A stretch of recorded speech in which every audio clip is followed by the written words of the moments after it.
Hello, folks. Thank you very much for joining the webinar. Learn about the 99.99% uptime architecture for CpaaS aggregators. And we are very much happy to invite Bhaumik Nagar. Many of you might know him already from the past webinars, but for those of who doesn't know Bhaumik, Bhaumik has been in this industry for a very long time out the CpaaS aggregators and also the SMS and WhatsApp aggregators into the market, MNOs and MVNOs, with a CpaaS solution that works for them. Bhaumik, it would be great if you do the introduction for yourself and we can take it forward from there. Sure, Vinit. Hello, good afternoon. Myself, Bhaumik Nagar. I'm a CpaaS expert with PowerSMPP. Thanks for having me here today. Uh, I would be glad to share my insights based on our practical experience building and scaling PowerSMPP. And for those who may be new to it, PowerSMPP is an A2P messaging platform built to be strong, reliable, and capable of handling high traffic with smart routing, whether it runs on on-premise or on cloud. Great. Thank you very much, Bhaumik, for the quick introduction. So, for everyone to set the agenda of this webinar, we would be going through what is the current architecture that is running in the market for the CPaaS aggregators. We'll also walk through what is the architecture that would give you 99.99% uptime because that is important for everyone who is working in this market, and we'll also talk about how to achieve that and who actually needs it. So that would be the complete flow of this webinar. So Bhaumik, just to give this a kickstart, we can start with a basic overview of CPaaS and what is the current architecture that is acceptable into the market. So basically, what architecture is currently used by the CPaaS aggregators in the market? Okay. So, when we talk about CPaaS platform, we are really talking about a system that has to move messages at the exact moment to the people who need those kinds of messages. And it could be OTP, a bank alert, a delivery update, or a marketing blast. The platform sits between the enterprises and the operator, handling everything from API to routing, to filtering, compliance check, to billing, to delivery report, everything. And if you open up a modern CPaaS stack today, you'll see a lot of part moving. Like you'll find an Hmm. API gateway who is handling millions of requests. There's a queue manager observing sudden traffic spikes. Then there is a routing engine making thousands and thousands of decisions per second. So along with that, there will be a database as well, who is Hmm. keeping the real-time logs and writing all those things in itself. And then there would be full reporting layer running behind the scenes. So all of this needs to be working all together to as a one system. And Hmm. now the way most companies host these platforms today has shifted Hmm. heavily to cloud or hybrid architecture. A few of them still runs on on-premise, but majority of them try to take advantage of the containerized deployments or distributed storage. But what I Great. feel is the truth behind all of this is like most setups are still Hmm. concentrated in a single region or a single data centers. You will see the redundancy Hmm. inside specific to that region, but not always through multi-region or multi-availability zone deployment. So yes, Hmm. while the technology has improved, the hosting patterns haven't reached to that level where the reliability this industry specifically demands in order to host those kinds of applications. So basically, if from what I understood, it's basically they are still going on with the same architecture that was followed in a traditional method where there is a concentrated pool, and that is where everything is being hosted, and that architecture is still continued. So considering that that architecture is continued, what are the challenges that CPaaS aggregators currently face through that part? One of the ongoing challenge is that CPaaS workloads don't behave in a very predictable way. Like you can run smoothly for True. 10 hours and then suddenly an app, sends 10 million OTPs in just 15 minutes. If the True. architecture doesn't have enough room, even the storage cluster starts lagging. I've seen True. setups with great server, but no real-time replication. Databases that can scale, but always sitting in a single zone. True. Routing engine is also there, fast, but don't have any automatic switchovers or Hmm. any alternative paths for the operators. So when these gaps exist, they show up Hmm. at the worst time it can possible. And another Hmm. challenge is operational. Like if you rely on one operator too heavily, and that operator Hmm. slows down or drops the connection, customer feels True. your platform is failing, even if there is no internal Hmm. system responsible for doing it, and everything is in perfect health. And the architecture has to protect the customers from external problems as well as compared to the internal problems. So the True. biggest issue isn't the technology, it's the tool Hmm. that are available.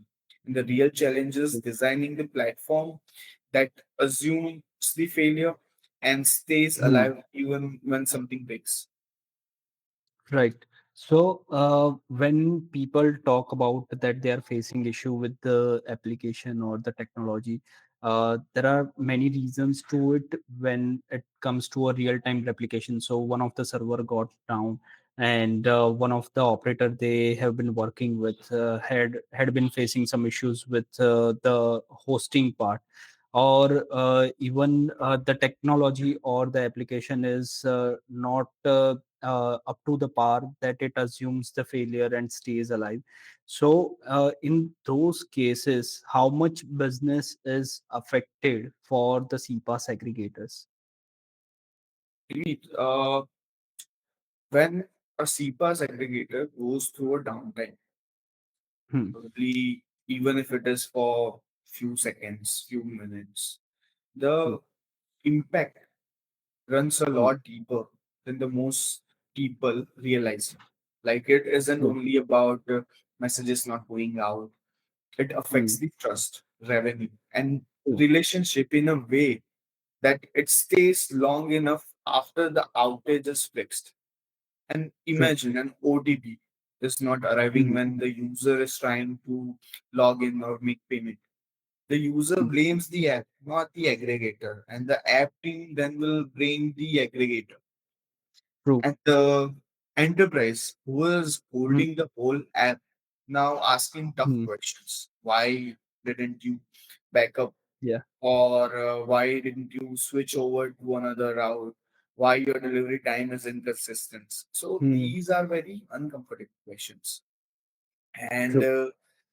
as from aggregator space, I can say that aggregator have to face them on every single day.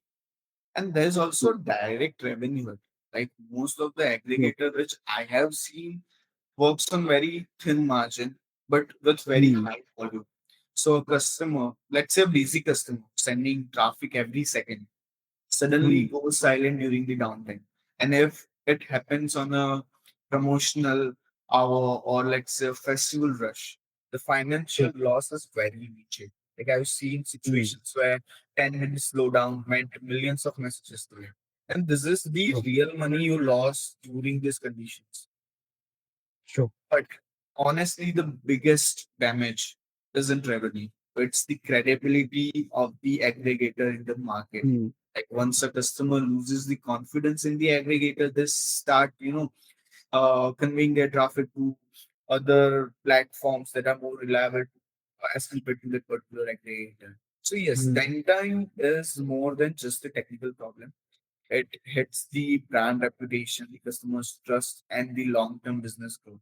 And that's why we keep pushing our customers to think beyond single chip setups so that they can invest in real redundancy. Because in this industry, everything depends on movement. Even a small Hmm. outage can echo for a very long time. So these factors are really very True. And I'm sure no one wants the brand trust or the brand reputation what they have created for over longer time to be affected due to such downtimes. And even at the end of the day, it would hit the revenue as well.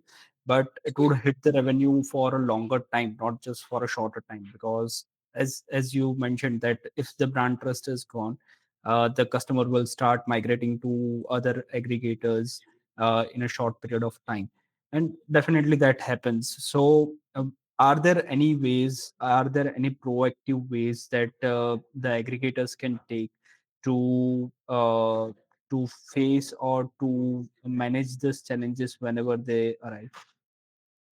For this, first of all, we need to understand when you work with messaging platforms long enough, you realize that the system which survives the toughest days aren't the ones which reacts very quickly.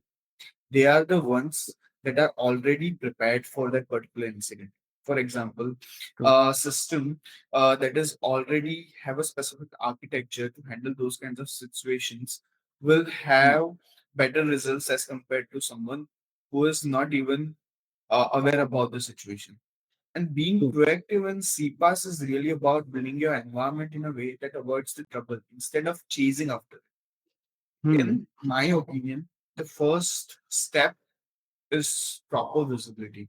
Like if an aggregator doesn't know what their queues look like or how Hmm. their operator connections can be established or how they are behaving, how their database is performing, they always end up finding out all the concerns or all the outages too late. And most of the strong Hmm. aggregators we work with set up detailed monitoring around PowerSMPP system so that they can see the stress building before the customer even feels it.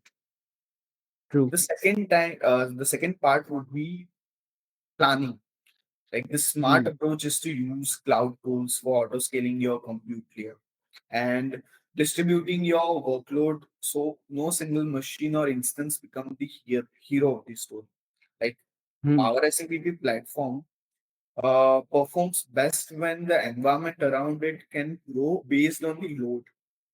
Hmm. And a very big piece of proactiveness is also the redundancy. And Hmm. that is where the idea of high availability starts coming in. Like if your routing, your processing, your data lives in one place, and then one moment the place has found a hiccup, your entire Hmm. business is going to fill that hiccup. And when we guide our aggregators across different regions, let's say it's Asia, it's Middle East, it's Hmm. Africa, it's Europe, the direction is always the same. Don't let your Hmm. platform depends on one zone or one database or one operator connection or even a single region cloud provider. Whether you True. are on Google Cloud, AWS, Azure, or on-premise setup, spreading your components across multiple zones is the first step towards the real uptime. And this is something which every aggregator has to understand. Hmm. And lastly, being proactive means you're expecting things to break, like operator outage is going to happen.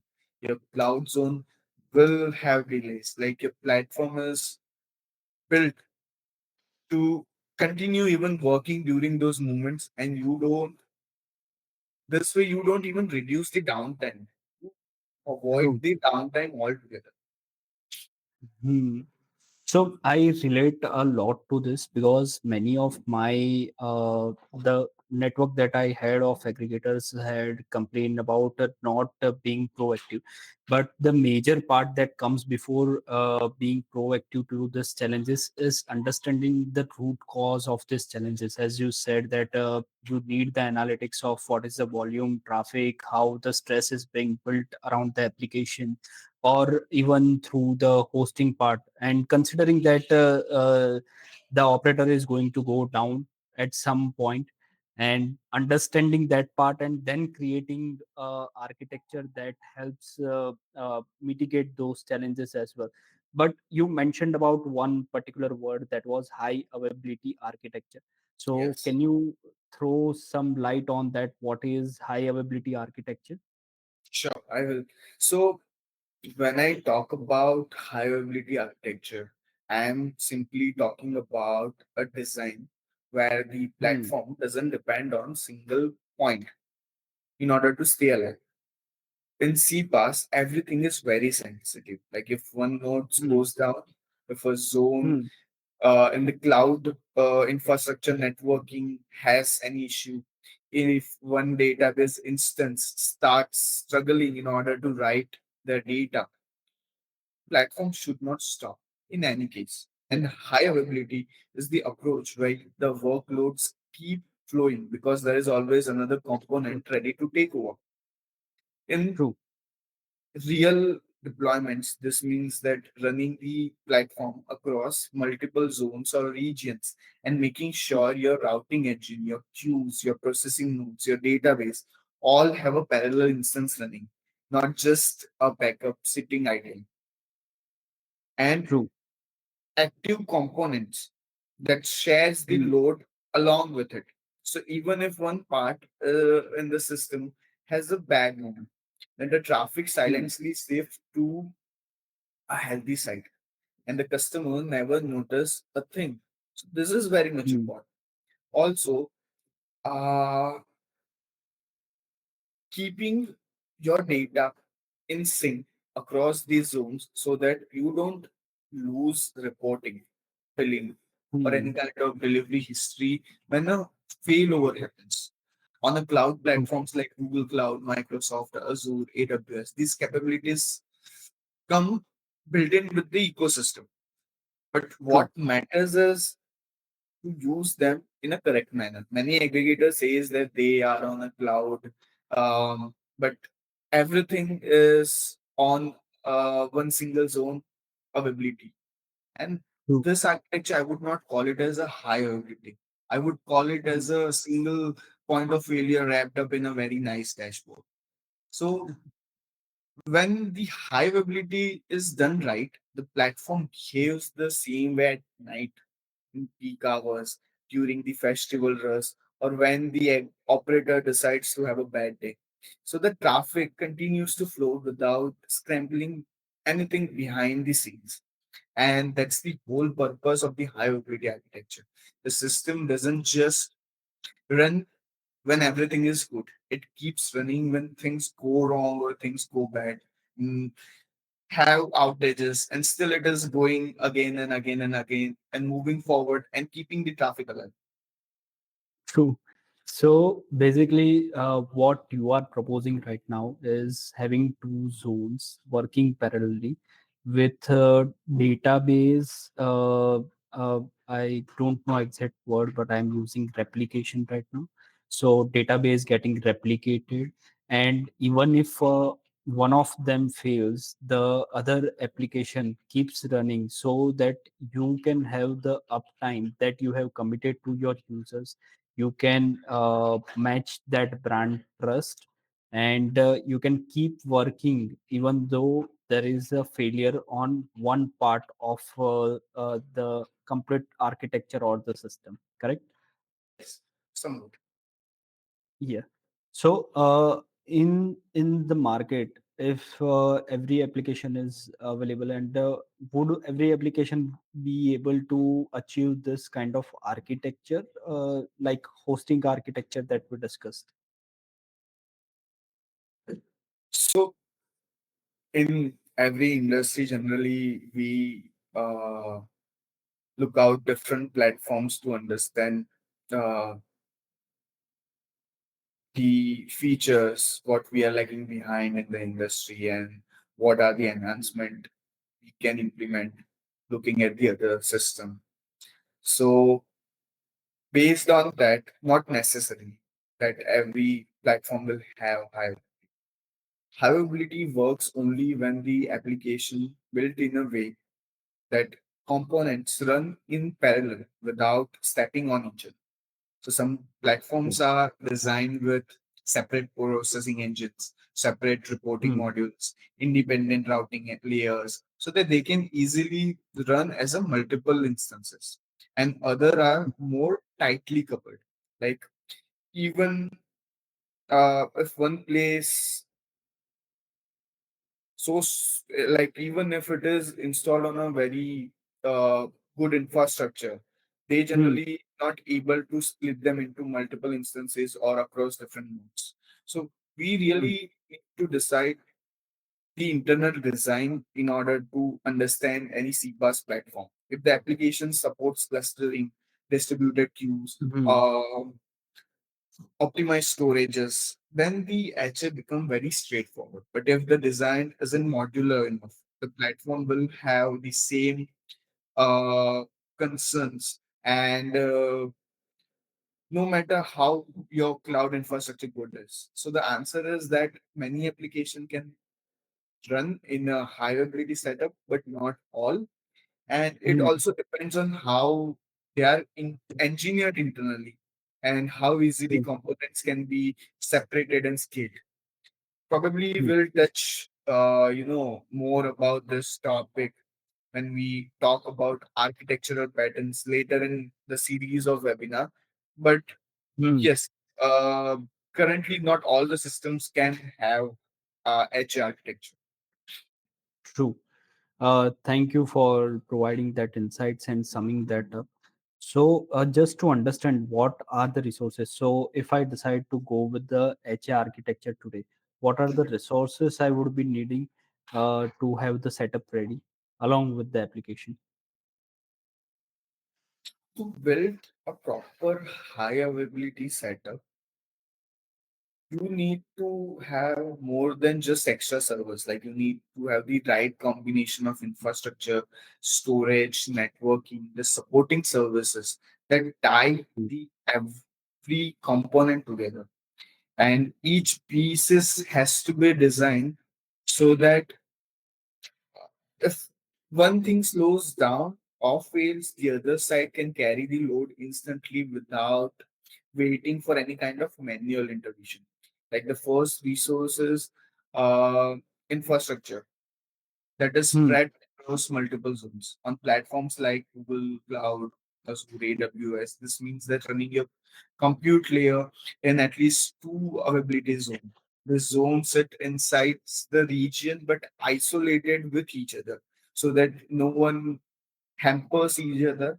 And if Hmm. one zone has any kind of networking issue or power event, the other zone keeps running. The Hmm. second resource is the storage and database application. Like CPaaS platform writes the data nonstop about delivery reports, CTRs, billing logs, queue states, many more things. So for high availability, the database needs to replicate this data in real time across both these zones.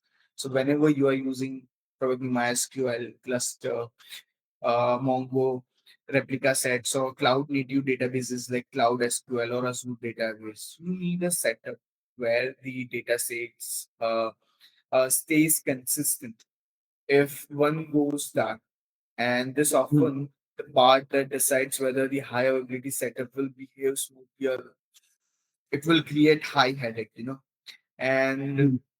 then you need a load balancing layer that can distribute the Hmm. requests intelligently. Like this could be your cloud load balancer, your Nginx layer, Hmm. or API gateway. But it has to understand which node is healthy to route the traffic. Without that, even a well-built high availability system ends up sending, all the messages to a non-healthy or a down failing node. So this is not something which I would consider. And networking also plays a very big role. Like you need to have Hmm. a VPC or a VNet configured to allow cross-zone communication with very low latency. If the network between zones is slowed down or misconfigured, replication logs and probably the whole benefit of high availability disappears along with it. So when you look at it together, the high availability is a mixture of probably infrastructure, application, routing, and network. And when all of these pieces work in sync, the platform behaves as a single system, even though it's running multiple places at the same time. True. Now, that was a technical turn on that part. It was too technical for me, and I'm sure many of them would like to understand it in a very easy way. So, if you can put it in simple terms, if you can explain it in a simple terms, that would be great as well. Sounds great. Let me just, explain it in a bit of creating creative way. Let's just Yeah. imagine that we need to run a shop that Hmm. opens all day and night, and you only rely on one staff member to manage the stock. The moment that person gets sick, or probably step out for lunch, or even slow down a bit, your entire shop stops working, and customer will True. come, but nothing is moving over there because the person on which you're relying is not available at that part. So that's what True. a non-high availability platform will look like, and True. everything depends on that particular person. Now, just imagine Hmm. you have two staff members working side by side. Both know how Hmm. to operate the cash counter, manage the shelves, handle the customers, and keep the shop running. So, if one of them takes True. any issue, taking on, then another person steps in immediately, and customer never feel the gap because the work continues. And if there is a rush, so both of them can handle it together. So the things move faster. So high availability in simple words is like always having someone ready and working besides you. The shop never closes, the business never stops, and the customer never knows anything went wrong. True. Thank you very much for explaining it in a bit simple terms. That was easy for me to understand as well. In terms of understanding that shop is running and two people are managing the shop. Now, even if one of the resources is not available, the other can take over and the shop keeps running. So So that was a great example. Thank you very much, Pomik, for that. So now we have the overview and understanding of a high level architecture. What point should aggregators keep in mind while selecting or opting for a CPaaS and the associated architecture? So if you can share more insights on that part, I am sure my audience would love to know about that. okay, that's a wonderful question actually, because this is what generally we recommend all of our leads or customers who would like to add on more softwares with Power SMPP. So when an aggregator selects a CPaaS platform, the first thing to Hmm. notice is how comfortably it fits into their Hmm. environment. Some setups grow very quickly, some expand slowly, and the platform should be able to move Hmm. without forcing the constant infrastructure changes. And if the architecture adapts easily to change according to the traffic or to the Hmm. new operator connection or starting business in new region, you will feel stability with very Hmm. early stage of it. And another True. thing to watch is how the system behaves under pressure.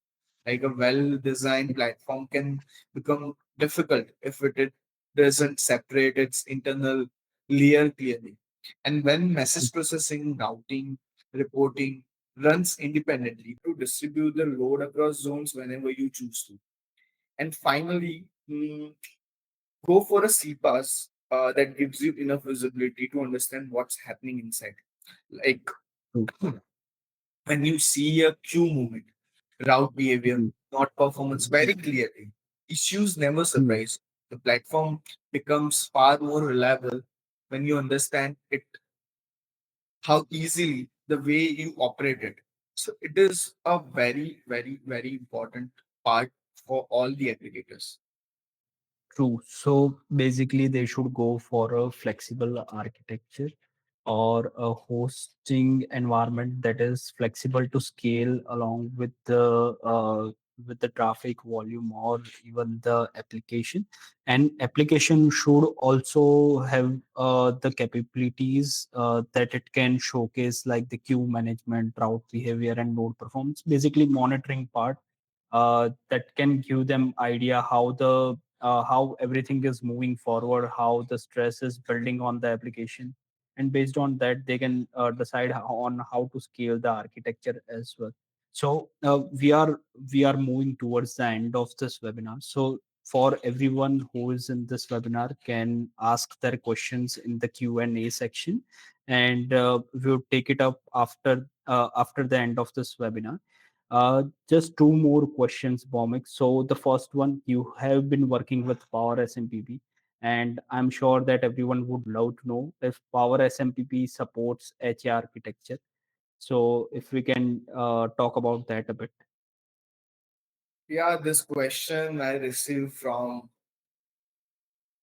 mostly all the leads and existing customers, those who have yet to opt Yeah. high availability with Power SMPP. Those who are working with it, they are very fine with it. But the answer to this question would be yes, it does. The platform is designed so that you can run it in high availability setup as long as your cloud and data center supports the redundancy. Like multiple instances of the core modules can run side by side. And so if one node slows down, the traffic keeps moving on the other. Different aggregators use it in different high availability models, and the platform fits comfortably into all of them. So I won't go into this topic on much more deeper level because we will open up about this topic further Hmm. in our later session. But yes, Power SMPP architecture supports the high availability. That's really good to hear. Considering that everyone is in the industry and market for a very long time, but Okay. if you can tell me who can leverage the HA architecture, that would be helpful as well. Okay. So honestly, anyone who moves steady or business critical traffic should be using it. Like it should not be only for very large hubs or mid-size aggregators, regional players, or even startups that works with banks, fintech apps, or OTP heavy clients can benefit from it because those are the use cases where a 5 minute delay feels like an outage. And trust me, it really feels like that. So if your client runs 24/7 traffic, if you're True. connected to operator in more than one region, or if you simply wants to avoid late night firefighting when your single node freezes, when your support team calling you, when the clients are angry, then HS setup makes the huge difference. Some of the smallest customers started with it from day one, and some of the biggest ones came back to it only after facing a painful downtime. So it really suits anyone who wants to have a stable business, predictable delivery, and a calm business in somewhat extent. Probably we'll discuss about this, uh, which HA model would feed which type Mhm. of aggregators in probably in our upcoming sessions. But yes, this topic deserves its own space and its own time. I can definitely understand. So we are almost up for the time. While we do have some Q&A, uh, one question definitely that I would be also asking was if we can go through the complete architecture diagram, but I'm sure that would take a lot of time for us and we cannot cover it in next 10 minutes. So what I would suggest is we set up another webinar. What's a Bhaumik? Should we set up another webinar for that? Yeah, like sounds like a plan. Great. So we'll be rolling out the dates for another webinar where you guys can join, and we'll be walking you through the complete architecture diagram, how it would look and how you can take it forward or how you can execute it, and a complete training on that part as well. While for today, thank you for being a lovely audience. Thank you for staying till the end of the webinar. And if you have missed any of the parts, we'll be releasing this webinar on YouTube as well, where you can check it out. Till that time, Bhaumik, thank you very much for spending some time and imparting the knowledge on why the architecture in today's world needs an improvement. And I believe it was a great webinar, and hoping to see you again in the next webinar. Thank you very much, Bhaumik. Thank you, audience. Thank you very much for being on the webinar. Thank you, guys. Thank you. Bye bye. Have a good day.